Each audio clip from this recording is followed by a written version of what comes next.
ಕರ್ನಾಟಕ ಸರ್ಕಾರದ ಒಡೆತನದಲ್ಲಿರುವ ಮೈಸೂರು ಸ್ಯಾಂಡಲ್ ಸೋಪ್ಗೆ ಹೊಸ ರಾಯಭಾರಿಯನ್ನ ನೇಮಕ ಮಾಡಲಾಗಿದೆ. ಮೈಸೂರು ಸ್ಯಾಂಡಲ್ ಮತ್ತು ಇತರ ಉತ್ಪನ್ನಗಳಿಗೆ 2 ವರ್ಷಗಳ ಅವಧಿಗೆ ಮಿಲ್ಕಿ ಬ್ಯೂಟಿ ತಮನ್ನಾ ಅವರನ್ನ ಬ್ರ್ಯಾಂಡ್ ಅಂಬಾಸಿಡರ್ ಆಗಿ ನೇಮಕ ಮಾಡಲಾಗಿದೆ.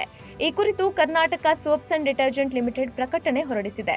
ಪ್ರಕಟಣೆಯಲ್ಲಿ ಉಲ್ಲೇಖಿಸಿರುವಂತೆ ಈ 2 ವರ್ಷಗಳ ಅವಧಿಗೆ ತಮನ್ನಾ ಪಡೆಯುತ್ತಿರುವ ಸಂಭಾವನೆ ಬರೋಬ್ಬರಿ 6.2 ಕೋಟಿ ರೂಪಾಯಿ. ಆದರೆ ತಮನ್ನಾ ಆಯ್ಕೆ ಬಗ್ಗೆ ಹಾಗೂ ಆಕೆಗೆ ನೀಡುತ್ತಿರುವ ಸಂಭಾವನೆ ಬಗ್ಗೆ ಸೋಷಿಯಲ್ ಮೀಡಿಯಾದಲ್ಲಿ ಚರ್ಚೆಗಳಾಗ್ತಿವೆ. ತಮನ್ನಾ ಬದಲು ಕನ್ನಡದವರನ್ನೇ ಆಯ್ಕೆ ಮಾಡಬಹುದಿತ್ತಲ್ವಾ? ಇಷ್ಟೊಂದು ದೊಡ್ಡ ಮೊತ್ತ ನೀಡಿ ನೇಮಕ ಮಾಡಿಕೊಳ್ಳುವ ಅಗತ್ಯವಿತ್ತ ಅಂತ ಪ್ರಶ್ನೆ ಮಾಡಲಾಗ್ತಿದೆ.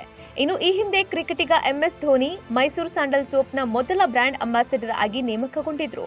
ಆದರೆ ಬ್ರ್ಯಾಂಡ್ ಪ್ರಮೋಷನ್ಗೆ ಧೋನಿ ಸಮಯ ನೀಡಲು ಅಸಮರ್ಥರಾಗಿದ್ರಿಂದ ಆ ಒಪ್ಪಂದವನ್ನ ಡಿಸೆಂಬರ್ 2007ರಲ್ಲಿ KSDL ರದ್ದುಗೊಳಿಸಿತ್ತು. ಅಷ್ಟೇ ಅಲ್ಲದೆ ಪರಿಹಾರವನ್ನ ಕೋರಿತ್ತು. ಆದ್ರೆ 2012ರಲ್ಲಿ ಧೋನಿ ಪ್ರಕರಣವನ್ನ ಗೆಲ್ಲೋದ್ರ ಮೂಲಕ ಈ ವಿವಾದಕ್ಕೆ ಫುಲ್ ಸ್ಟಾಪ್ ಬಿತ್ತು. ಇದೀಗ ತಮನ್ನಾ ಭಾಟಿಯಾ ಈ ಜವಾಬ್ದಾರಿಯನ್ನ ಹೊತ್ತುಕೊಳ್ಳಲು ಸಿದ್ಧರಾಗಿದ್ದಾರೆ.